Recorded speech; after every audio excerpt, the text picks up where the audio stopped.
I'm Tom Gentry. I'm a writer. I launched my first podcast in 2019. And for over 20 years, I've helped families struggling with addiction and related issues. I'm all about helping people reconnect with themselves and connect with others. I've spoken to men and women from many walks of life with the aim of getting to the essence of who they are. Along the way, I developed a set of questions to which even their closest friends may not know the answers. This show is my take on the Proust questionnaire. In each of these conversations, another human being offers us a small glimpse into their mind. They show us their heart, and in doing so, sometimes they touch ours. This is 20 Questions.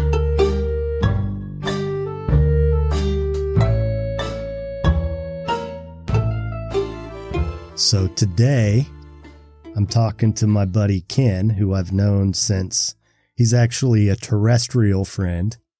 I've known him since 2015.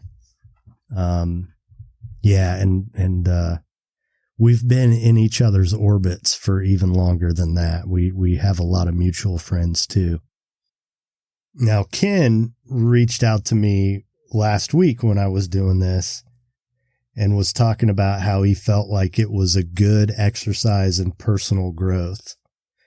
So at which point I said, perfect. So that means you should be a guest. Let's do it. So here we go. If your life were a novel, what would be the title?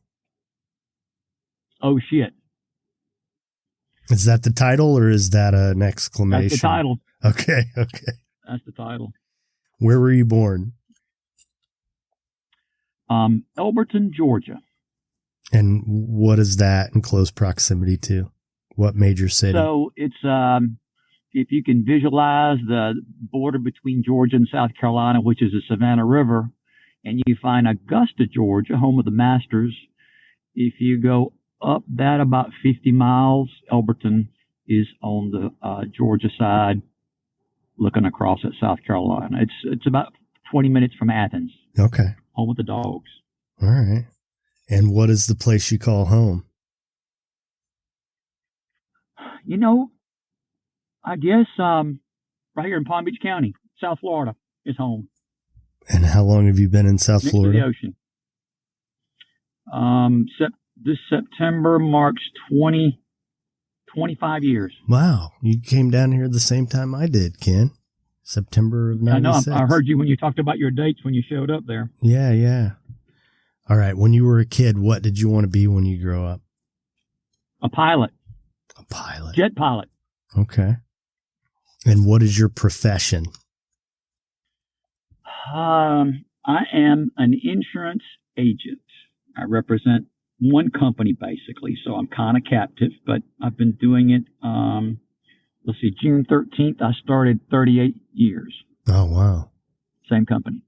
Still a commissioned agent. Okay. Have what they call a book of business, customers that I take care of. Some of the customers I never enroll, but they know they can call me and I'll help them with claims and things like that. So it's some satisfaction. And what profession other than your own would you like to attempt? You know, it's going to sound funny, but I would like to be a chiropractor. Yeah, I wouldn't have guessed, Ken. What is it about that you're attracted to? Just so I have touching people? There you go.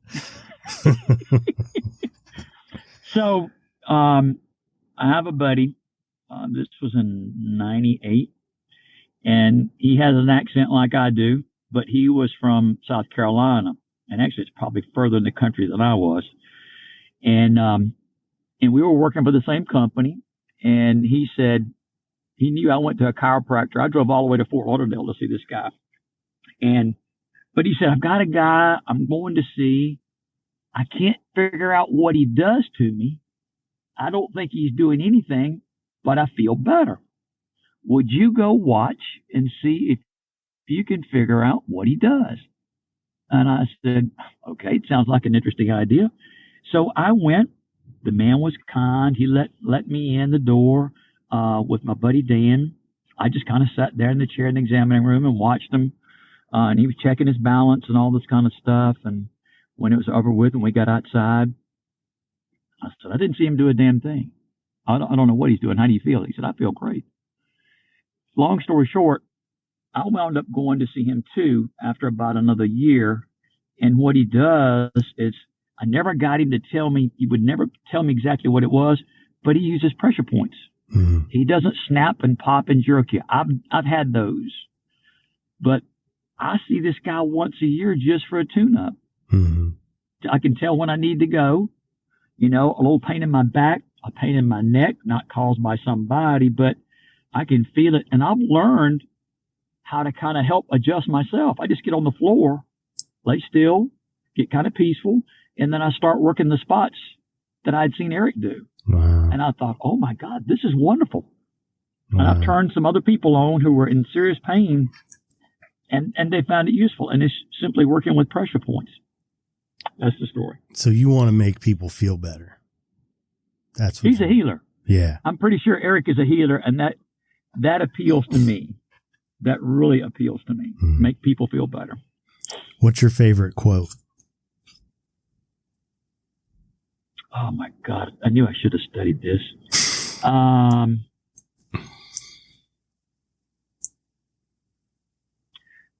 on. I got it. It's on the tip of my tongue. I just got to get it set right.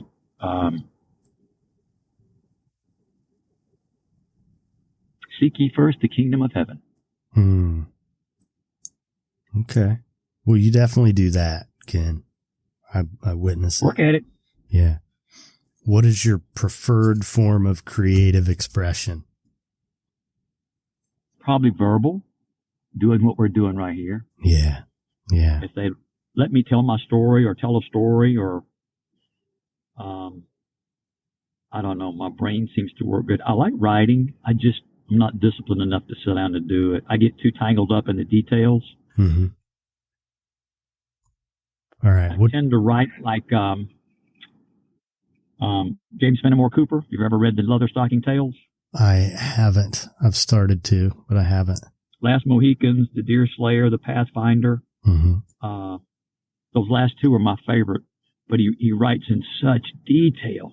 It paints a great picture for me, you know, and I tend to try to write that way, but buddy, it's labor intensive. So, speaking. Have you ever read Cormac McCarthy? I have not. Pick up one of his books, The Road. And okay. Some of the other ones. I mean, just the diction that he has, the range of words. I mean, there's some authors that I just have to keep the dictionary handy, and he's definitely one of them. And, you know, he'll be talking about guys out in the desert and use some word, and you look it up and it's some obscure, specifically shaped rock or something. You know what I mean? It's like, how the hell did he know that word? You know?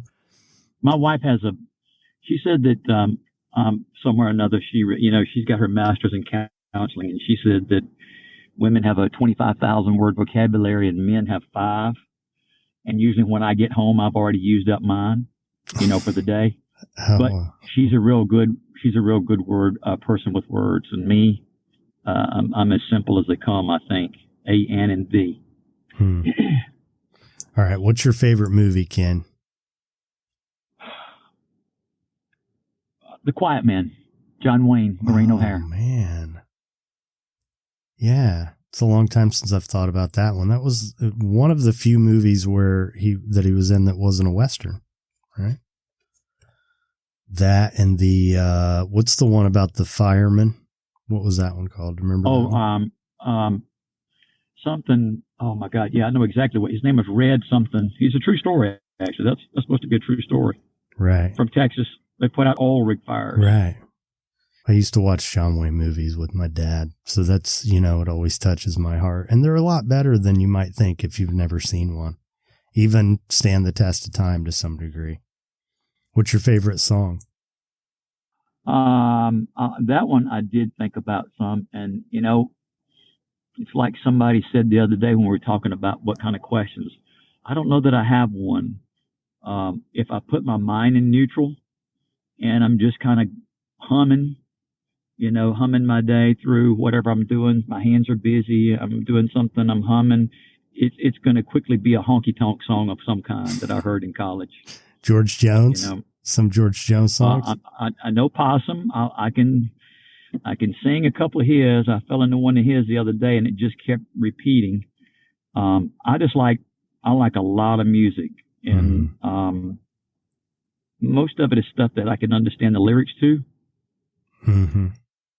I like lyrics too. I'm generally a lyric guy. I'm more focused on the lyrics than the music. But you know what? I'll tell you this. I've gotten away from songs as I've listened to lyrics that don't portray, if they portray violence, whether it's domestic or whatever, or things like that, more of the negative kind of things, I'm steered away from those. I'm trying to clean up my filter, what comes in, and because they don't make me feel good, even if the melody sounds nice, it's not worth it. Yeah, I do that with TV more, especially at night. Like as much as I think, The Handmaid's Tale, as great as it is, as beautifully shot as it is, and the story's fantastic, man, it's dark stuff, Yes, and I just don't want that in my consciousness before I go to bed at night. So, amen. All right. Favorite work of art? You have one? It's one that's similar to, you had mentioned one about before, but Winslow Homer did one called The Hurricane. Okay. And my wife had a print of that when we first got married. And then when we went to the Met and the Museum of, Metropolitan Museum of Art, I saw the original hanging there. And it was pretty cool. And I'd say The Hurricane. Yeah, well, you get to live that in real life down here occasionally, too. Been there, done that. Yeah. Yes, sir. It's pretty wild when you get to see the palms on a tree all going in the same direction. Yeah, as long as it doesn't, rip your roof off, right? Yeah, yep. As long as you're not outside in it. It is. It's freaky to watch. And it's funny, Ken can tell you that when it's like a day or two before a hurricane hits, there's just this feeling in the air that is, you don't feel any other time. It's just like there's something looming, right? Right. And even days before that, the panic in the community, the way there's just this buzz in the air. And I will say, being pretty fortunate as an American, I haven't had to experience war or anything like that. But the closest thing I have is being around after a hurricane when the infrastructure is not in place, the stores are closed, there's no food, it gets weird, it really does. So God forbid we have to deal with that anytime soon. Hurricane season's almost over. All right. Who do you admire most, Ken? God bless, he's an author. Tom, he's the guy I always talk about. I read his book this morning. Emmett Fox. Emmett Fox. Yeah. Talk about Emmett Fox for people who might not be familiar with him. So, I am a grateful member of Al-Anon. And if you're not familiar with what that organization is, it's a fellowship of people who've been affected by someone else's drinking, whether it's their own family member, good friend, whatever it is. It's a support group. And I went to it's an AA meeting. It's unofficial, but they have Al-Anon support. And so they have a speaker from Al-Anon and a speaker from AA. They each talk for 12 minutes and share their experience, strength, and hope. And the guys from the AA side kept quoting this guy. Well, Emmett Fox says, Emmett Fox in the Sermon on the Mount. And on the Al-Anon side, we talk about conference-approved literature, meaning you can't call something like this book I'm telling you about conference-approved. It's a great book. I highly recommend it. All my sponsees are asked to read it because it will change their life. And so I went and bought one at the bookstore at the AA Clubhouse, and the book I bought was Sermon on the Mount. And he takes that and helps you understand his opinion of the spiritual meaning of it. And folks, I would read a page, read a paragraph, and then just have to sit there and weep. And I can get that way thinking about it right now. It's really, really so moving, and it changed my life and helped me to understand. And then the funny thing about that is, so I'm looking for something I understand in reading that, and I'm well familiar with the 12 steps. I could see where the 12 steps in recovery came from. Hey, Bill W. and Dr. Bob used to go hear this man speak in London. I mean, well, probably in London and in New York City too. Right. He passed away in 1950 something, but he was born in the 1800s. Mm-hmm. And his books are still in circulation big time. And he has a daily reader, and it just, for every day, there was a good one in there today. And usually he'll support what he puts in there, what he talks about with a piece of scripture, a verse. Mm-hmm. And it's about being responsible for our own thoughts, feelings, and actions. Yeah. Well, one of the things he talks about that I really like is the magnifying mind. He talks about how when we give something our attention, it grows. Yes. And it's really true. All right. Moving right along. Over the course of your life, what is an issue with which you have repeatedly struggled? Money. You want to say more about that? It's not necessarily making it. I've made a lot of money. It's just that I'm kind of vague when it comes to where it goes. Mm-hmm. And I've been the sole support in my house for 18 years. My wife wanted to take some time off of teaching school after she had gone and got her master's and stuff. And I thought she was eventually going to go back to work, and she never did. And so, and the funny thing is that was a year after we just bought a house. And that was scary. It was scary to have that responsibility and not have the confidence in simply adding and subtracting numbers, because I don't just sit down and do that. And a buddy of mine, we were having coffee today, and we were talking about, he knows me and been in recovery with me. And he says, you do realize you're in denial, right? You're in denial about the fear and the feelings that you have. And I said, hell, I just thought it was vagueness. But he's right. So it's that's probably the thing right there. And I don't like money. I blame money for stuff in my family of origin. Mm-hmm. And I just, God has blessed me though. I've made enough to be able to support my family. COVID has made it a little bit tight, so I'm having to dig into some Emmett Fox and look at what I'm focusing on. And I'll give you a little clue. I figured out that I was focusing on surviving and not thriving. And that's all I've been doing is just surviving. I'm growing in my recovery mind and in my activities, but that's more in my ability to be of service to somebody else. I've been, sorry, I put it this way, piss poor service to Ken. And not being stingy, just not being conscious and paying attention to what I'm thinking about and what my focus is. But when you focus on just getting by, just like you said, magnified, that's all that's being magnified is getting by. Right. Yeah. No, I mean, we've talked, and it's something that as a kid, I had a lot of mixed messages about. And, it's a relationship. And we have to manage it like other relationships, right? We have to tend to it. And if we don't, like you said, you can make a lot of money, but still not have a great relationship with it. Right. So in childhood, who was your celebrity crush? Elizabeth Montgomery. Now, who was that, Ken? Usually I would get something Bewitched. Bewitched. Yeah, she wiggle her nose. Yep. That's a good one, Ken. Yep. Thanks, buddy. I got good taste. The other one would be I Dream of Jeannie, Barbara Eden. Oh, yeah.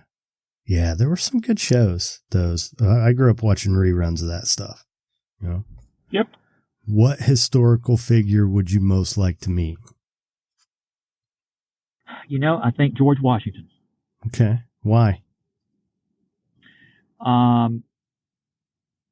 Suddenly he's the leader of a group of people that are going their own way. They're breaking off. It's a paradigm shift from being governed by the mother country, and they have to start it from scratch. And they work to put it together. Yeah. The other amazing thing about him, I mean, his influence on the formation of it all was really powerful. Just like, I mean, he's why it's Mr. President and not your eminence or whatever. He wouldn't have it. Right. Right. And really, had he not had such a heart for serving others, none of this might have ever happened. I mean, he's the one who stepped up, Yep. So, yeah, I get it. What do you consider your greatest achievement?